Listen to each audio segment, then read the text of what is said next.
if you are a politician, if you are a Nigerian, if you are a journalist, or even a public office holder, one of the biggest tasks for you this week would have been keeping up with all of the breaking news. From the president signing the Data Protection Act bill into law, to his announcement of the appointment of 8 special advisors out of 20, comments made by Asari Dokubo about the oil theft in the Niger Delta region, and the suspension of the EFCC chairman. Those are some of the biggest stories you would have had to keep up with this week. Good afternoon. This is Standpoint. I am Precious Amayu. Now let's get into those big stories. One of them was the inauguration of the 10th Assembly on Tuesday, the 12th of the 13th rather of June. Now, with so many intrigues surrounding whether this was going to go the way of the party, whether we're going to see the defiance from some party members, it went exactly the way the APC wanted it to go. Akpabio emerged as the Senate President, and we saw Jibrin Barau emerging as the Deputy Senate President. In the House, it also went the same way. In fact, the House was a landslide where a lot of people had expected that defiance. But it went the way of the party once again. We saw Abbas emerging as the Speaker of the House, and Benjamin Kalu emerging as the Deputy Speaker of the House. Now, the big question is, what does this mean for the 10th Senate? And what does this mean for Nigerians? We're also going to look at the suspension of the EFCC. Let's bring in EFCC chairman, rather. Let's bring in our guest. We're joined by a member representing Ngaski Shanga Yari Federal Constituency of Kebbi State, Honorable Dr. Yusuf Tanko Sununu. He joins us from Abuja studio. We're also joined by Professor Abubakar Sani Ridwan Matazu. He's the Dean, Faculty of Law, Usmanu Danfodio University, Sokoto. Good to have both of you join us. Now, let me start with Honorable Dr. Honorable Sununu. I know that you are in the House of Representatives, but let's start with what's going on in the Senate. We're getting comments from Abdulaziz Yari calling what happened at the Senate a betrayal, and that some people were against him. I just want to get your comments on that. Well, thank you very much for inviting me to this very important program. Well, the comment is, you know, what is politics? Politics is dynamic. It's never done until it's done and completely done. So we all knew that in politics, you can start with a large teams, but in politics, a lot of things count. Vested interests, stakeholders, so many. So along the line, when it is not completely done, you will not be sure that you have won. So to me, there is that policy probably that the senators on their own thought that the best way out of it is for them to align with party so that we can have a rancor-free 10th assembly to avoid our previous experiences that we had before. And also it could be another reason to be that we must have a political balance to allow an effective leadership that guarantees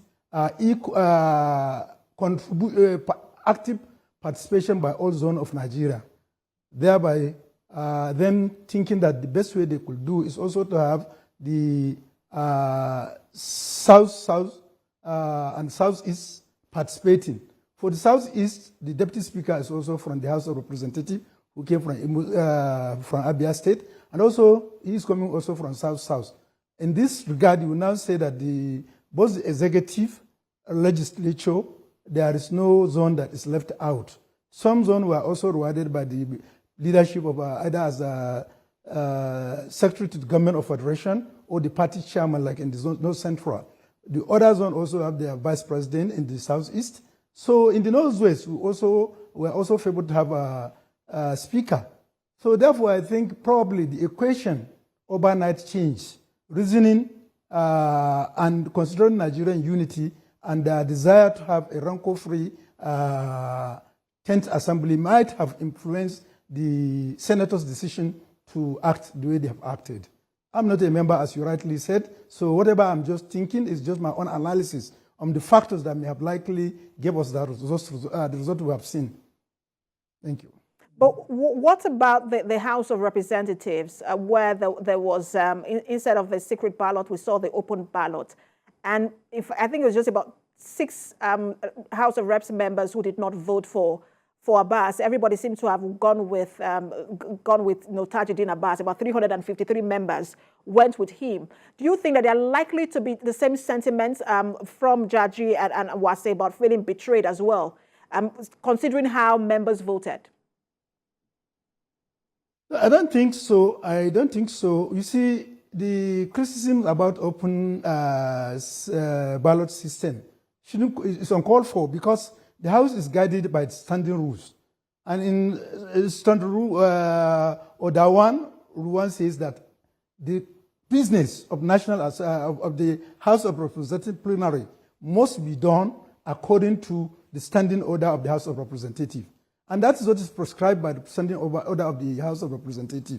And then we've seen what we have done. And if you can look at it, to say that there is going to be a rancor or any misgiving, I think it's misquoted. Whoever watched the last sitting of the House of Representatives before we adjourn, you will have seen peacefully Dr. Wase, Honorable Wase, actively participating, moving here and there, and trying to give a leadership and guidance to how we should relate this thing. So I don't think there's any iota or even an atom of that feeling in his own mind, because we have seen him actively participating in the plenary decisions. And he has also raised up and then even moved the motion for, I think, for the adjournment of the 10th Assembly for our recess that we are currently ongoing. So I think the whole is, that's the beauty of democracy, to allow the people to express themselves. Expression does not mean winning. So in a contest, there's bound the possibility of you winning or others losing. And what is much important is for those who win not to have the feeling that winners get it off. Extend the hand of fellowship. And you can also see even the speaker, Honorable Tajuddin Abbas, when he is to call for raising a motion for adjournment, he called Wase too. So that shows that there is that very good understanding, and we have already blended. So nobody is saying that because you belong to Wase camp or you belong to Tajuddin Abbas camp or any other. No, all we are that acting as members. And as members, you are bound to align based on the principle, your conviction and orders. And does not mean that after that 3-4 hours process, the House will remain divided forever. No. We have a leadership that is focused and that is extending the hand of friendship to everybody, and we are being carried along irrespective of your party affiliation. What we want is an assembly that is going to be stable, proactive, focused, that will align with executive. I'm not saying a robust, I say align, so that we can have a rancor-free 10th assembly that will translate in the end to the dividends of democracy to average Nigeria. We'll get to that alignment in just a moment and what it will mean and how Nigerians will interpret that alignment. But let's bring in Honorable Abubakar to the conversation. Let's bring in Professor Abubakar rather to the conversation. We've seen how the lawmakers voted. Even the opposition that had tagged itself greater majority, and at some point were even threatening to field their own candidate, also fell in line. I just want to get your thoughts, on how all of the election played out, the inauguration played out on Tuesday. Thank you very much. I am grateful for inviting me to this important intellectual discourse, in which we are all witnesses to what had happened at the National Assembly, both at the Senate as well as the House of Representatives. The election has come and gone, and we have seen winners, and I cannot consider those who could not get it to be considered as losers. They are all winners, because the most important thing we have witnessed there is that there is cohesion, there is good relationship, there is good neighborliness, there is indeed cohesion in what they intend to do, and that is what is expected of them when they have settled after the training they are undergoing now, as rightly stated by Honorable Simone. And what we are also expecting them of doing is that, having them settled and they elected their leaders, This showcases how so united Nigeria is, in the sense that every zone of which we have 6 in number has certain level of representation from the presidency down to the Senate as well as House of Representatives. So this showcases the fact that Nigeria is one and nothing could divide it. And when the senators as well as members of the House of Representatives settle, we hope to see proactive and robust legislation being made so the country will move forward so that the anticipation and the aspiration of every Nigerian could be achieved. And Prof, when you have a situation where, party supremacy takes preeminence, and what does that mean for governance in the country? Because the fear from some Nigerians is that, look, we're just going to have, as usual, the normal name is now Rubber Stamp Assembly. And that's what, some Nigerians are saying. But, as you saw all that played out, what do you think it means for governance? I do not believe in that, and I cannot subscribe to that the 10th National Assembly could just be a rubber stamp, whereby every single senator they will only say it's okay, without having brainstormed at the plenary as well as other fora. Maybe when they are at various committee level meetings, I'm sure nothing will be expected short of anything good. Because we have seen even in the NASS Assembly, some are of the belief that the Assembly was just a rubber stamp, but however, even then, there are those who are die-hard members of the ruling party. They are there always challenging whatever is brought, and as they are not doing so to terminate or to truncate the supremacy of their party, but their intention is always to see good things are brought to the Nigerian populace so that the country could move forward. But the idea of having an assembly which could come, will become as a rubber stamp, is far from reality. We hope to see proactive legislation being made now. No matter what is the feeling of the party, that should be discarded in as far as we want to see Nigeria moving forward. They should, as well as members of the National Assembly, disregard their party affiliation as showcased during the election. Let's take the conversation back to Honorable Sununu. Honorable, we know that you're on recess at the moment, but can you give us an idea? Because we know that the next thing now would be to choose who the principal officers will be. What can you tell us in that regard? I didn't hear your last question. I said I know that the next thing, or Nigerians know that the next thing for the after your recess, when you resume, is to pick the principal officers of the House. Can you give us any information in that regard on how that is likely to play out? You see, we must understand that party play a role seriously in the running of affairs of choosing the principal officers. Caucuses are going to meet and look at how they can have everybody carried along.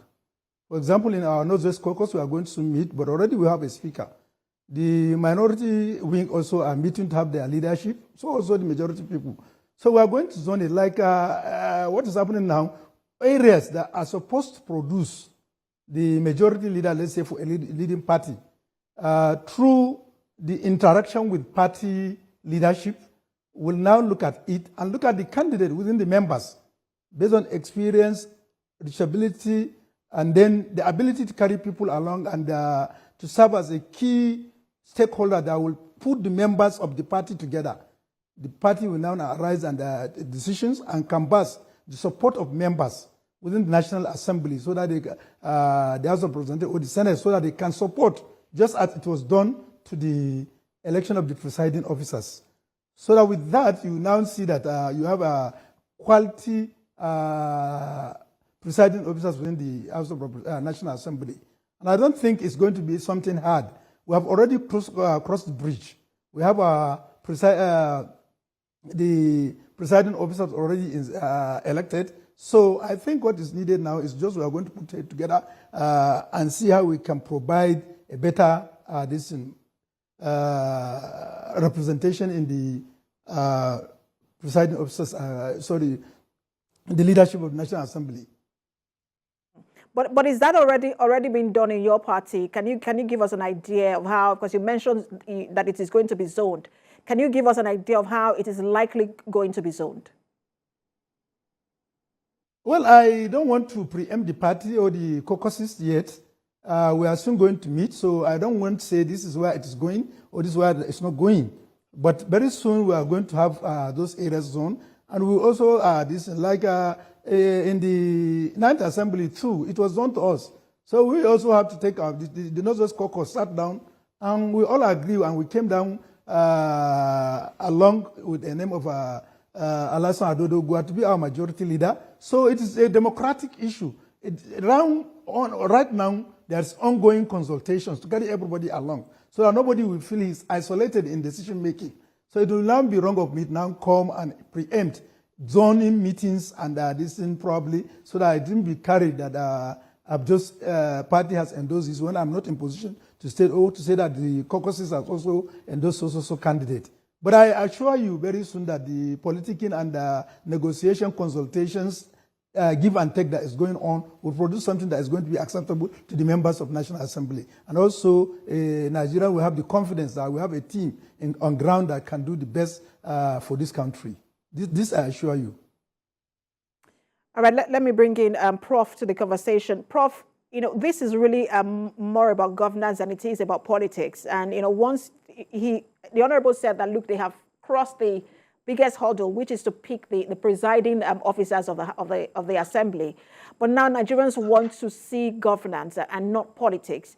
What do you think is the biggest task ahead of this particular government, whether it's at the executive or at the legislative level?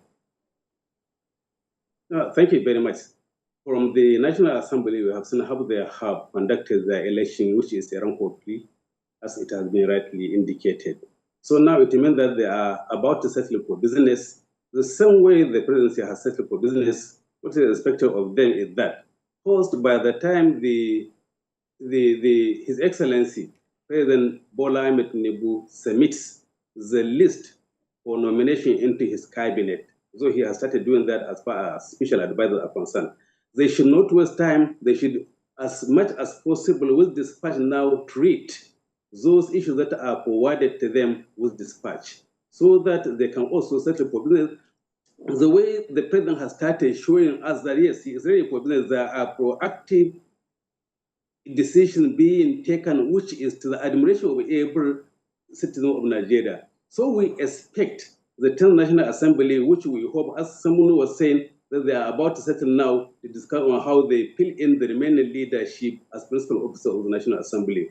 If this is done, I don't think if there's anything that remains, rather than to sit down and see and make laws that could be for the betterment of Nigerians, so that they could be held the way Mr. President is being held, or have been taken some decision which nobody has imagined, and everybody is happy with them. So the same way we expect National Assembly now, after having settled by electing their principal officer now, to show to others that yes, they are ready for business, and yes, indeed, we are in an era of renewed hope. And you mentioned the screening of ministers, and perhaps Nigerians would say that's the biggest immediate task ahead of the 10th Assembly. Just before now, we will see, how people, the House will say, or the Assembly will say, take a bow and go. And Nigerians were wondering, if this is really what screening is about compared to what we see in other climes. How would you expect this Assembly to proceed with the screening, when the president eventually sends his list and names of ministers? I don't think this should be conveyed anymore, because everybody will want to see how best a minister could intellectually perform during the screening. A situation whereby somebody, because he has been opportune to have served in the assembly previously and now nominated as senator, having come for screening, just ask him to bow and go. That is not a screening. We don't expect to see this type of screening anymore. No matter how many times one serves in the assembly, having him now been appointed, the work of the legislature is different from the work of the executive. In this sense, now, if it is a screen, let it be a screen proper. The way somebody who has never been opportunity to serve in an assembly at any rate is screened. Let all others be also subject to this type of screening by having their document being checked, and all other issues that could be forwarded to them in form of questions could be raised again for them to respond and see how adequately they are enriched in their intellectual sense and the other issues relating to the progress of Nigeria is concerned. But the idea, as you have said, that some would come and they would just be bow and go. That should be a discarded issue, and that should not be condoned anymore.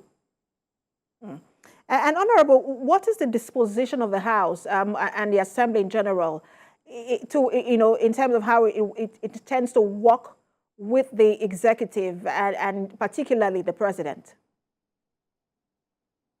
I think this is a very important question because a lot of people have misperceptions on the running of the National Assembly. Well, let's just take, let's take average family life, husband and wife. What they require for them to sustain themselves is an alignment. And where there is good alignment and there is peace and understanding in that family, in Hausa, if you are not lucky, you'll be called Mijin Hajia. What is mean that is somebody who is under the control of his wife, and you'll be seen as rubber stamp. So, but the issue is, it's not the aim to just come and have a rancor, everything. But there should be an understanding and mutual respect and a common goal to give the dividends of democracy to Nigeria so that whatever comes to the House that is, or to the National Assembly, that has the capacity, ability, and potentials to move Nigeria forward will be accepted by the National Assembly irrespective of party affiliation. So also, when you have something that is detrimental, as representative of the people may be seen on the eyes of the executive as being good, but it appears to be to the House of National Assembly, to the side of National Assembly as not going to favor Nigerians. That would be this thing. We have a mutual way of coming together to address issues, and that must be sustained. Let me give you an example of what I mean by good alignment. During the COVID-19, at that time in the 9th Assembly, I was the Chairman House Committee on Healthcare Services. And in the amendment budget for the 2020 supplementary budget, where it was aimed at addressing COVID-19's issues through so many interventions, the executive came with the idea of having zonal 3 molecular laboratories in all geopolitical zones in the country. And that was presented in the budget, and it was what was presented to us as amendment, as a supplementary budget. But during the budget defense of that supplementary budget, we asked the question. We asked the ministry and stakeholders there, okay, who runs this laboratory? Who will take their job? Who will they, and actually, we are not convinced and comfortable with answers offered. So what is the decision of the House? The National Assembly as at that time would say, okay, rather than creating new laboratories that may be just a white elephant project and may not translate to service delivery, let us use that money to upgrade all our tertiary hospitals laboratories and also to upgrade our regulatory bodies like NAFDAC, NIPRI Pharmaceutical Research Institute, National Medical Institute of Research in Lagos, and many other institutions with that fund. And that was done. And currently, I will tell you that we have more than 60 public laboratories that can do molecular laboratory. So has it been that what people are perceiving the National Assembly as robust, we allow that to go. We'll have by now have so many scattered laboratories that are not translating to our distance. So what we needed is alignment and understanding. What you're describing, and I hear you, because what you're describing, many Nigerians will say that's a drop in the ocean compared to the many other bills and policies that you said yes to, and all the letters you said yes to without, disagreeing with the former president. But let's talk about, because you mentioned that if the bill or if the policy or decision of the president is, it's good for the people, you're going to align. But if it's detrimental, and your people are saying, look, that you don't like this particular policy, that you're going to speak against it. But talk to us about the disposition of the House or the position of the House to the president's recent decision, especially the one on the suspension of the EFCC chairman.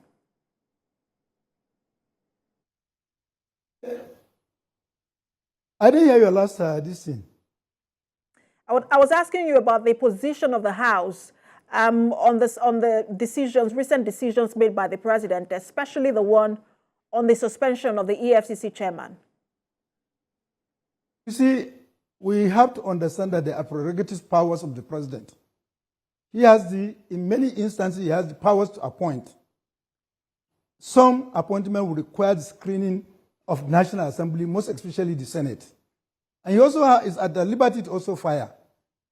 So I think there is nothing that, as far as we are concerned, as a National Assembly is concerned, is the fact that the president has the power to appoint and also have the power to sack based on the information that are available to him or based on the need of that particular circumstances to carry people that share his common vision in moving the country forward. If you even if you look at the social media, even the then EFCC chairman was saying he knew he's just 40 years. He can be sacked immediately now. He can be sacked tomorrow. He can be sacked when the next government comes in. So it's not that something that is new. You understand? And it's nothing that the president has acted outside his powers that can create a rancor in their destiny. So as far as we are concerned, the president acts within his mandate, and he has the capacity to do that.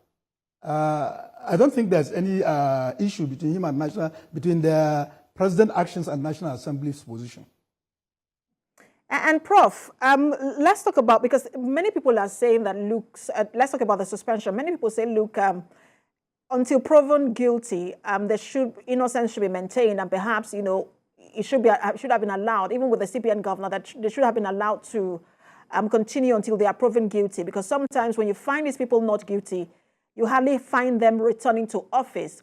But some people say, look, you cannot continue on that seat when when the allegations against you. It is always better to leave, and then if you are found not guilty, you can return. Where do you stand on this, Prof?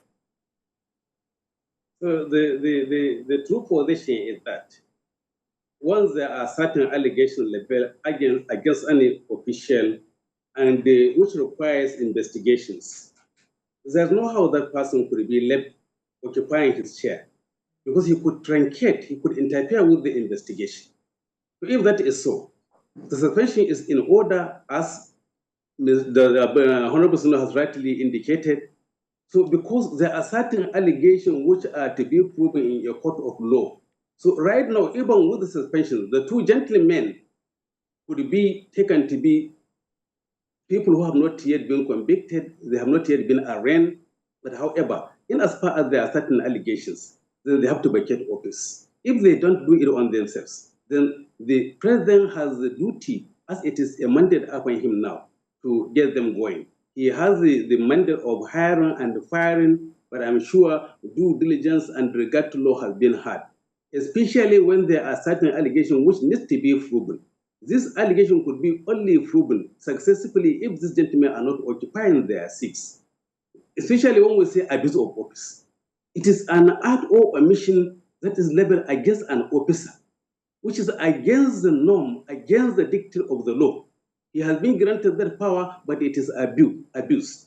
Abuse in the course of the exercise of what has been given to him, but he has been found to be wanted. So in that sense, they have to be suspended. Suspension is not the end or termination of the appointment. If after necessary investigation has been conducted, they are found to be innocent, nothing will stop Mr. President from returning them back to their offices. But in as part of the allegations of abuse of office, especially, say, for example, for Bauer as chairman of the EFCC, the allegations are mainly three: politicization of EFCC as a commission, a cosmopolitan one for that nature. So in that circumstance, that allegation, if proven well, it could succeed.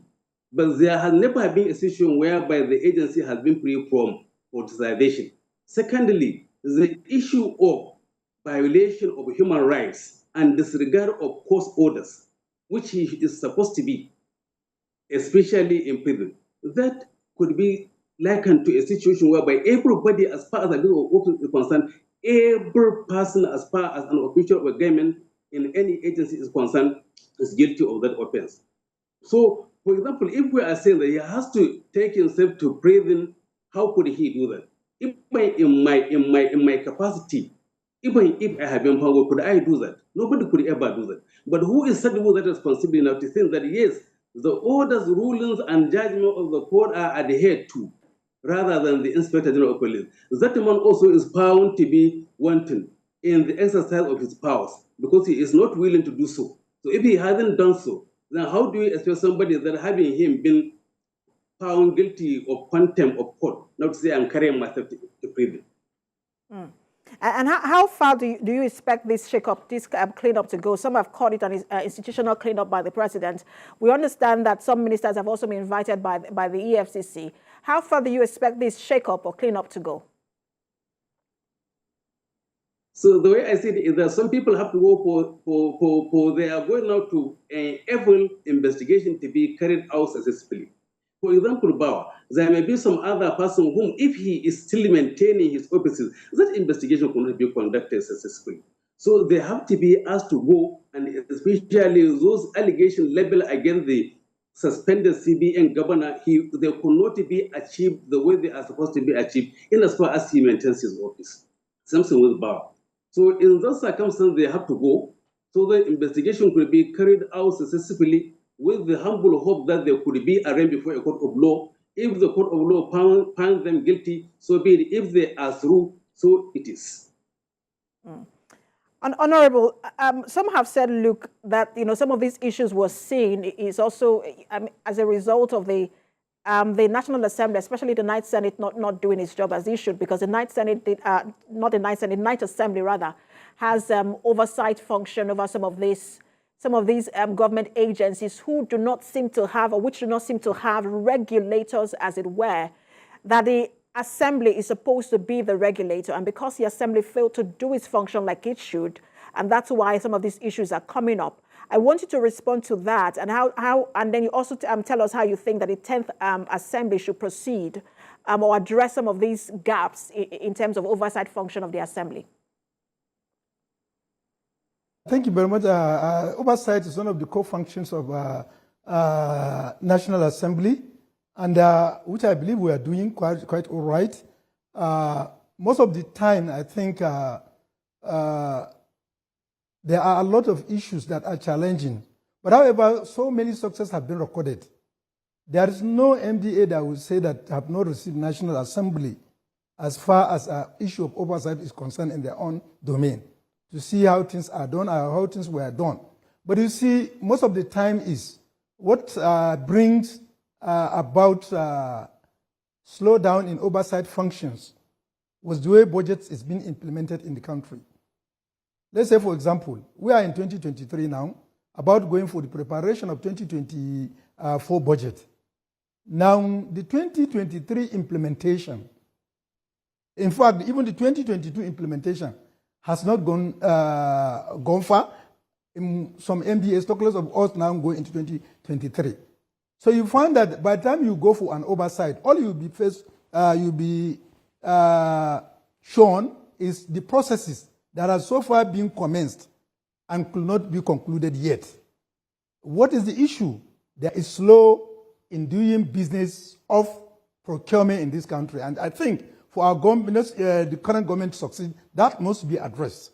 You understand? Let's meet, for example, one of the ministry I've oversighted. As at as at November ending, I'm sure that the ministry has received 100% 2022 budget implementation. But as at the time the account was about to be closed for the conciliation of the subsequent year to start, the implementation was less than 20%. So you can see, and when you ask what is the due process, they say that due process is so cumbersome, it takes you longer time. First of all, from the Administrative Standards Board, some require fake approval, and then you go to the Bureau of Public Enterprises. And I think Bureau of Public Procurement, sorry. And I think that's where we need to add the capacity in terms of their manpower, personnel, and effectiveness, so that more or less time will be spent in BPP before they can give permission for the procurement process to complete. And then the other major issue is also delay in budgetary releases. When you have a delay in budgetary release, also it affects the release. So now you have papers in your budget. So has been allocated for procurement of, let's say, vehicles. For a very long time, the process could not conclude. Conclusion was done, money was not released. Now you as a legislator, you only be shown the processes. But the final execution, you are already in the following year. So you have to be doing retrospective oversight. So these are some of the major issues that we have to address so that we can have an effective oversight. And also, definitely, we need also the capacity of members and also the administrative aspect of each and every committee in terms of leadership, the clerk and the co must be also improved so that we can have that capacity. But in the end, I will tell you that this current, the 10th Assembly, you see something differently. Already there is a good understanding. You can aptly describe the current executive as the product of National Assembly. Vis-a-vis from Mr. President, the Vice President, the SGF, and even the First Lady of the country, the Chief of Staff to the President, and many of them are all product of the National Assembly. And even most of the special advisors, you see, the Chief of Staff, even the Deputy Chief of Staff is a product of the National Assembly. You're making a lot of promises. I'm sure that we'll have this conversation again with you when, you're marking your 1 year next year, and we'll tell you, we will give you your scorecard, and we'll see whether what you said today and what is being done at the same thing. Thank you so much for talking to us. Honorable Dr. Yusuf Tanko Sununu, the member representing Ngaski Shanghai Yauri Federal Constituency of Kebbi State, and also Professor Abubakar Sani Ridwan Matazu, the Dean, Faculty of Law, Usmanu Danfodio University, Sokoto. Thank you both for talking to us. Thank you. You're watching Standpoint. We'll take a break, and when we return, we'll turn to other stories. Stay with us.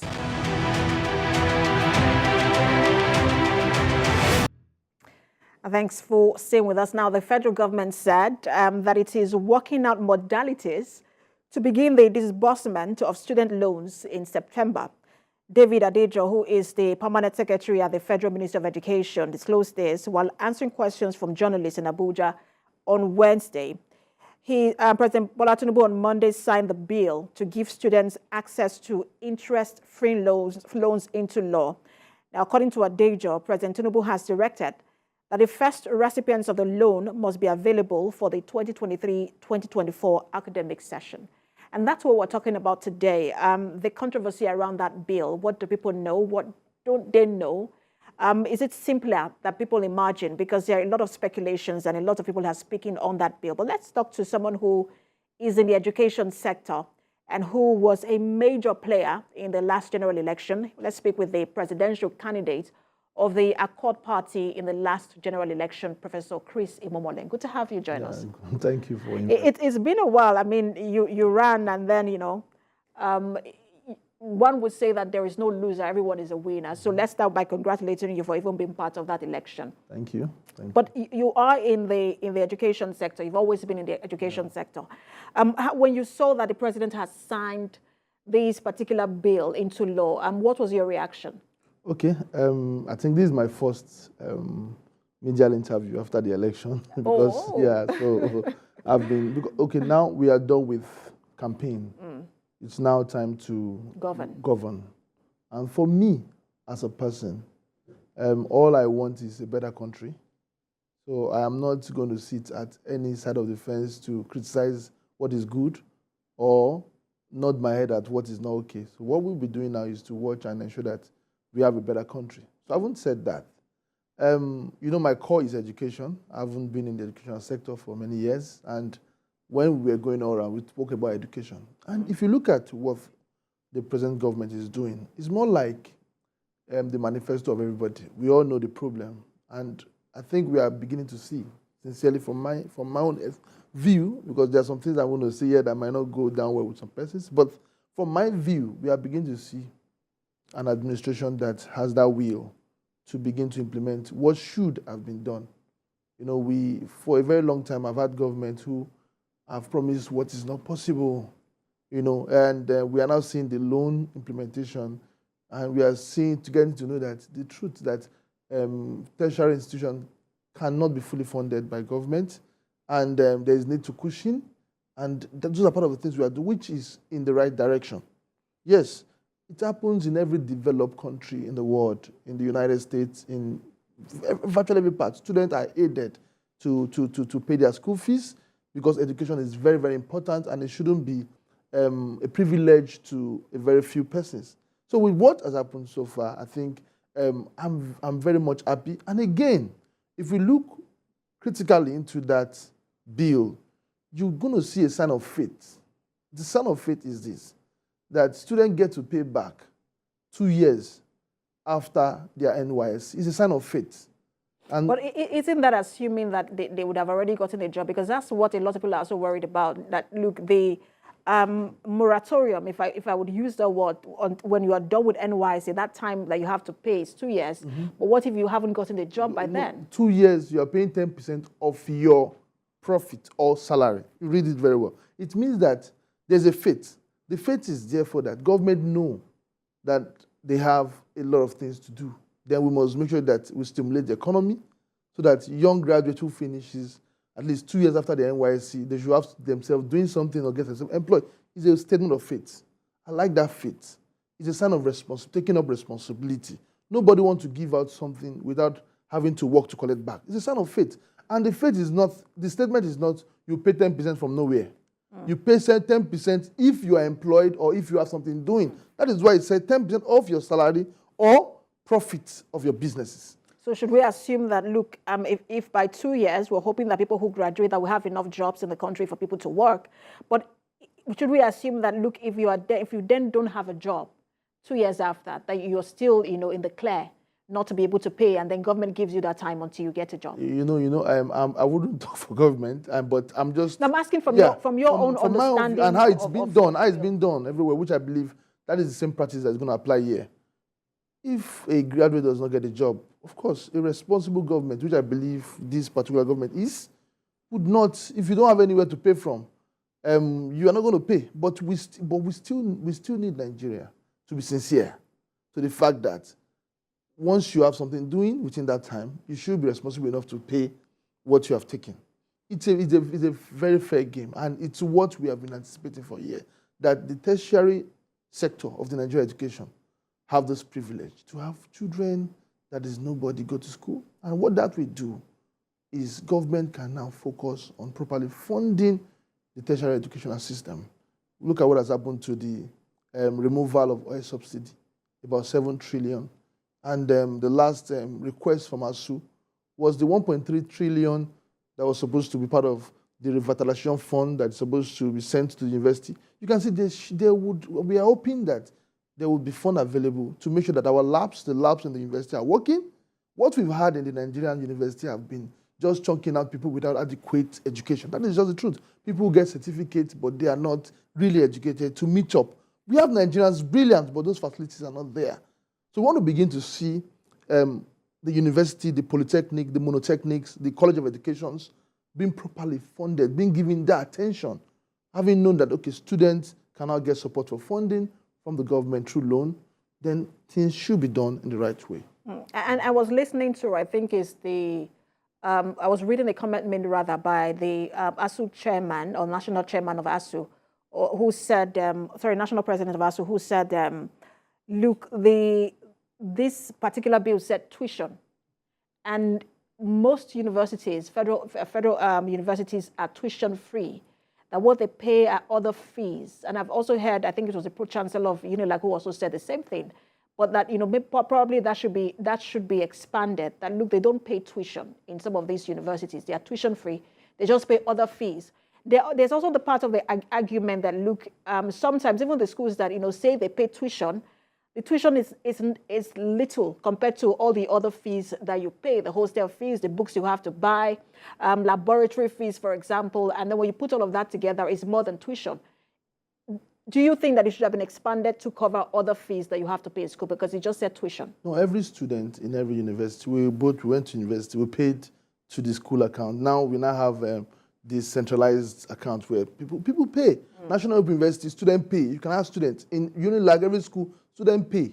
So these fees are sum up, either laboratory fee, medical fitness fee, health service fee. They are all sum up and paid into this account that is provided by the school. So that's what becomes that tuition. becomes the tuition. That becomes what the students are paying. So whatever you pay, for example, to rent hostel outside the school, or whatever you're paying to get textbooks, sometimes you pay to buy textbook, but whatever is paid to the school account or the account that is given becomes what the student is responsible for. And it's on that the student can, I believe, can apply for the support loan to aid them. Yeah, which it means that we have moved a leap. Look at, go to Ghana, for example. I'm sorry if I'm mentioning it, but we have to compare. Education are expensive. We operate in those places. Go to other West Africa, education can be very expensive. So now, government now have that. I believe we can have students who are truly educated. And this would also, in coming years, would attract foreign students. I believe. When you say students who are really educated, would that be because they were not able to pay tuition? Doesn't that have to do with other factors to get students really educated? No, that have to do with the fact that there's no proper provision. If you look at what government have been doing, the ASU is requesting for 1.3 trillion. This is an agreement they had since 2019. Government had promised but cannot do that. So what happens now with the removal of fuel subsidy, with the economic boost, and there's a lot of things that's going to happen. I believe the government will be doing that. There would be proper focus to ensuring that. Look at in April, just April before the last admission left, about 30 billion have been allocated for 6 universities, 6 polytechnic, and 6 monotechnic. This would go ahead to ensure that more schools have access, federal and state university. And this particular sector control about 90% of Nigerians in tertiary education. So there would be, for me, a focus to funding and ensuring that there's equipment, there's proper training and retraining for our lecturers, there's access to digital education, there's access to even the welfare of the lecturers, which has been a long-time complaint. So we now have that focus. And it's a very organized system, and it happens everywhere. So if anyone is complaining about this, then we need to look at what's happening in other countries that today have one of the best education, student loan aids. Because once student loan is now a burden in the U.S. To the point where the President Biden is now looking to forgive,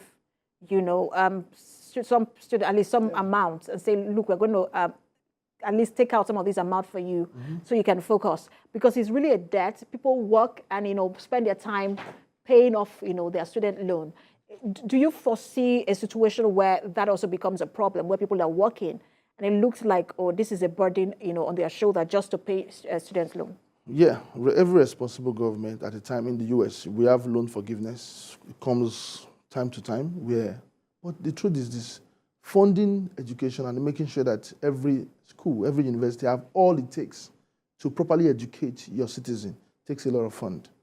And if the burden, for example, is pushed to the student to pay to be huge, eventually we might have Nigerians what we have today, who are not, sorry to say, our education system is not one of the best in Africa, let alone the world. So what I'm seeing the government wanting to do is to really fund, to make sure that we have state-of-the-art facilities in our university system. And it will cost so much money for an individual, hence the student loan. Yes, in the future, it could turn out to be what the US is facing, but it's still a better situation than not having any facility in your university at all. And talking about graduates who cannot talk about robotics, who cannot talk about artificial intelligence, who cannot talk about building space. We talk about entrepreneurs in all these countries. They are products of the educational system. And it comes with critical funding of that system. That is what I see the government of this administration wants to do. And that is what we also have clamored, that is the kind of education we need. And once such a fund is pumped into the education system, to retrain, to digitalize, to do a lot of things, to change the curriculum and have a new curriculum that will build Nigeria to solve not just local problems. But this particular fund only just addresses, tuition fees for people who are not able to meet that requirement because of, family income. But I want to talk about one of the eligibility requirements, which is, what a lot of people are, also wondering. It says that, your family income must be less than 500,000. For somebody who earns the minimum wage today, maybe the family income, if it's just one parent who earns minimum wage at 30,000, would be less than 500,000. But if you have 2 parents earning, the minimum wage, it means that automatically, and we're talking about just minimum wage, automatically, your family income is above 500,000, and that disqualifies you. If the minimum wage is then increased because of the fuel subsidy, as we're already hearing, it also now means that, it also disqualifies you. That 500,000 naira limit, do you think that it should be reviewed? Yes, let's have good faith in the government. Let's get a proper interpretation of what that means from them, especially when it's time to start disbursing the funds. So I believe that how would we have over 70% of Nigerians not working under government? So how would government get to? And we live in a country that is not data-based. So you can only get to know that maybe from the, the civil service sector. But what about a lot of people who have businesses on themselves who you cannot actually ascertain what they claim? But I think we will leave that to those who've been implementing that. And I don't think that 500,000 benchmark would be a good one. But I think we have them there. Nigerians are to me personally, should have access to this. Those who cannot pay, I know we have so many who can still pay. That is what is normal in every society. Nigeria was not going to be the first country that would implement that. If I had won, those are also part of the direction I'm also going through. And that is why I speak for it. It's a good policy, and we should be patient to see the implementation. And you advise those who are skeptical at the moment, because some Nigerians are skeptical whether they want to take advantage of it. Would you advise students who are skeptical to take advantage of this act? It is, because it's not, what if there's a faith in the bill that says 2 years after your NYSC, 10% of your salary or your income. It's faith. So it's not, to me, a burden. If you are truly educated, education costs a lot. We've seen Nigeria leave the shores of this country.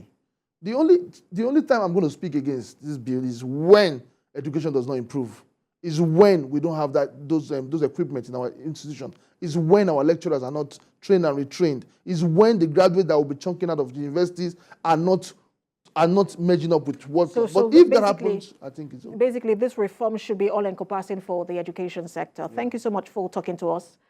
Good to see you, and thank you for giving us your first interview after the general election. We've been speaking with the presidential candidate of the Accord Party in the just concluded general election, Professor Chris Imomole. We're talking about the Student Loan Act just signed into now signed into law by the president. But that's where we leave it. Thank you for watching. You can watch a repeat broadcast at 11 p.m. tonight and 5 a.m. on Sunday morning. I am Precious Amayo.